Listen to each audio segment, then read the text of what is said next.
꺼내고 싶지 않지만 이렇게 살고 싶지도 않아서. 다른 분들은 어떻게 생각하실지 궁금해 익명으로나마 써보네요.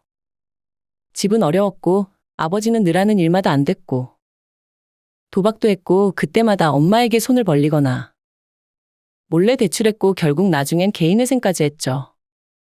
아버진 심성이 나쁜 사람은 아니지만 게으르고 무능력했고 그냥 세상에 무해한 동물 같았어요. 동물은 아기가 없잖아요. 다만 인간, 한 가정의 아버지라고 보기에는 한없이 무책임하고 한량 같은 그런 사람이었죠. 덕분에 가정에는 불화가 끊이지 않았고 제 기억에 중학교 여름방학 내내 집에 안 들어가고 1살 터울 여동생이랑 놀이터에만 나와 있었던 것 같아요. 싸우는 소리가 듣기 싫어서요. 엄마는 남아선호사상 강한 할머니 밑에서 8살부터 밭일을 하고 큰오빠한테는 맞아가면서 컸어요. 엄마 역시 심성이 나쁜 사람은 아니지만 힘든 삶 속에서 마음의 여유란 걸 누려본 적이 없겠죠. 어린 나이에 그걸 다 이해한 건 아니지만 엄마는 세 남매를 키우면서 단 한 번도 일을 쉰 적이 없었어요. 아빠가 사고 친 것 뒤치다꺼리, 시댁 뒤치다꺼리를 하면서요. 제가 조금 크고 나서는 이렇게 계속 힘들어하며 살 거면 아빠랑 이혼하라고 했지만 그럴 용기는 없어 보였어요. 애 셋을 데리고 홀로 되는 건 자신이 없으셨던 것 같아요. 제가 그렇게 말했던 거에는 엄마만을 위해서가 아니라 저를 위해서도 있었어요. 동생들은 엄마에 대해 크게 미움이 없지만 저는 많거든요. 왜냐면 엄마는 지금 생각해보면 첫째인 저를 딸이라기보다는 그냥 같은 여자 정도로 생각했던 것 같아요. 그래서 그 어린아이에게 모질게 대하고 본인의 부정적 감정을 서슴없이 표현했던 게 아닐지 생각해요. 저는 어릴 적부터 차분하고 딱 첫째 같은 애여서 그런지 제가 상처받을 수 있는 어린아이라고 생각하지 못하셨던 것 같아요. 저에게 유독 정말 도끼가 가득한 말을 서슴없이 뱉으셨거든요. 굳이 어떤 문장을 떠올리기보다는 그냥 말 자체에 늘 화와 분노가 있었고 그 분노가 가득 찬 에너지를 제가 늘 받았던 것 같아요. 유독 저에게만 모질게 대하셨어요. 그래서 전 엄마가 분노 장애가 있다고 생각했어요. 그중 가장 기억나는 게 제가 이 집을 제 집처럼 여기지 못하다 보니 늘 새로운 가정과 새로운 제 남편, 사랑하는 반려자 만나는 게 어릴 적부터 꿈이었어요. 늦다면 늦은 나이에 첫 연애를 했는데 밤 11시쯤이었나 전화가 왔는데 전화를 받자마자 야, 이 미친년아 너 지금 어디야? 왜 쳐 안 들어와라고 막 소리치는 걸 옆에 남자친구가 들었어요. 지금 생각하면 놀랄 말인데 놀랍게도 그 당시에 저는 되게 태연하게 아무렇지 않은 듯 그 전화를 받았어요. 그런 말투와 욕과 분노는 일상이었기 때문에 그렇다고 해서 제게 상처가 되지 않은 건 아니고요. 그리고 두 번째로는 그 첫 남자친구와 3년 반쯤 만나다 그 친구의 환승으로 헤어졌어요.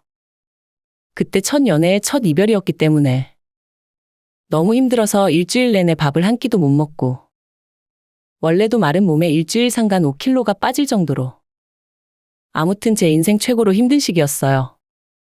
그랬는데 아직도 제 마음에 사무치는 게 엄마랑 또 무슨 대화를 하다 다투는 말이 나왔는데 저한테 하는 말이 내가 이러니까 널 두고 바람이 나지라는 식으로 말하더라고요.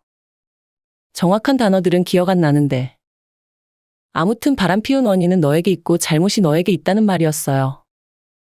그때 너무너무 상처받았는데 엄마 앞에선 눈물 한 방울 안 흘리고 방에 들어가서 가슴을 치면서 울었어요. 그리고 그때 제가 마음으로 선언하고 다짐했어요. 절대로 나한테는 부모가 없다고요. 내가 지금 당장 겪는 이 감정으로 전연을 때릴 수도 없고 죽일 수도 없는데 그렇다면 내가 할 수 있는 최고의 복수는 저 말에 상처받지도 말고 그냥 저 존재 자체를 제 마음에서 제 인생에서 지우는 것. 그것만이 제가 할 수 있는 복수였기 때문에 저는 그렇게 다짐했었고 저 사람의 슬픔, 기쁨에 아무런 영향도 받지 않고 살고자 했어요. 실제로 그렇게 살았던 것 같고 저는 엄마랑 장 보러 가거나 그런 기억이 별로 없어요.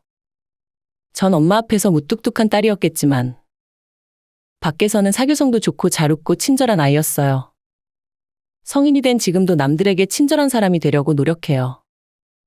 그러면서도 마음 한편에 알 수 없는 불안함, 낮은 자존감 등등 제 안에 일반적이지 못한 감정들이 많이 있어요. 사람들과 어울리는 듯해도 어울리지 못하고, 때론 우울함에 젖어 있기도 하고 자신감이 없어 하기도 하죠.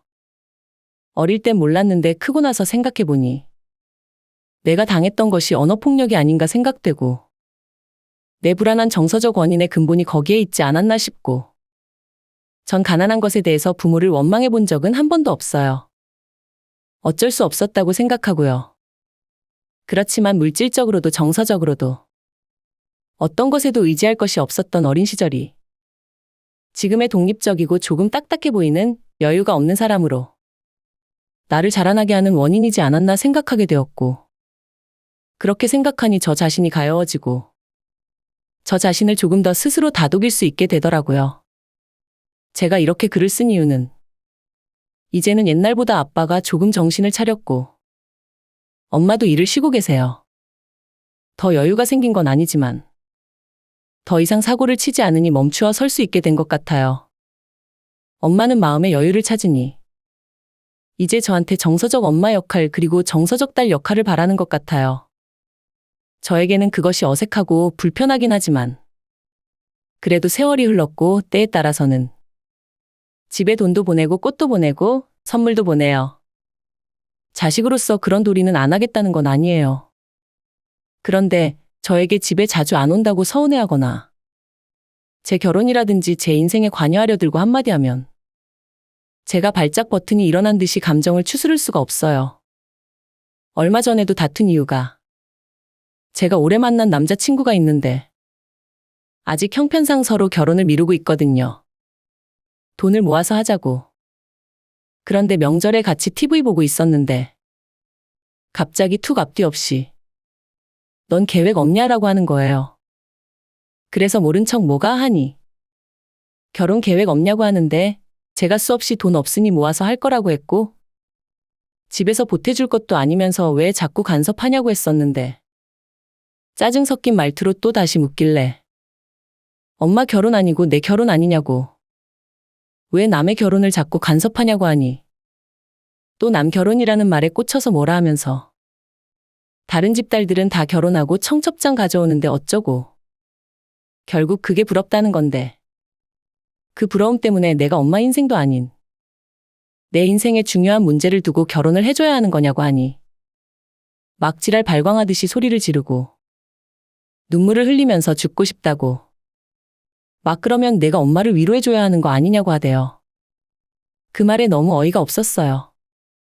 나한테 위로를 구하는 건 알겠어요. 근데 나는 누구한테 위로받아야 하는 거죠? 나는 그런 큰 사람이 아닌데.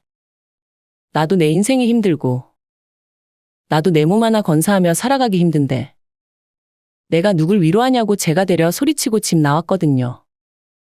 제가 나쁜 딸인가요? 힘들게 살아온 엄마니까. 딸인 제가 참고 엄마를 위로해드려야 하나요? 저도 그런 그림이 됐으면 좋겠어요. 근데 그러기엔 저도 너무 상처가 많고 저도 행복하기 위해 태어난 건데 본인 위로해주려고 태어난 거 아니잖아요. 그런 본인은 어렸던 저를 위로해준 적이 없는걸요. 딱 제가 할 도리만 하는데 그마저도 엄마는 더 큰 감정적인 정서적인 교감을 원하는 것 같아서 거기에서 제가 너무 힘들어요. 전 절대 그러고 싶지 않거든요. 근데 이게 저희 영원한 트라우마 같아요. 결국 부모에게 근본적으로 이런 마음이 있다 보니 사실 제 마음이 더 따뜻하고 긍정적인 사람으로 살 수 있음에도 제 안에 뭔가에 사로잡혀서 제 인생이 불행한 것 같아요. 부모에게 못하는 사람이 어떻게 타인에게 더 친절하고 행복하게 대하겠어요. 저 자신을 위해서도 엄마와 화해하고 사는 것이 결국엔 행복할 거라는 걸 알지만 쉽지 않아요. 긴 글 읽어주셔서 감사합니다. 어딘가에 주저리 쓰고 싶었어요. 다른 분들이라면 어떻게 생각하시는지 의견이 궁금합니다.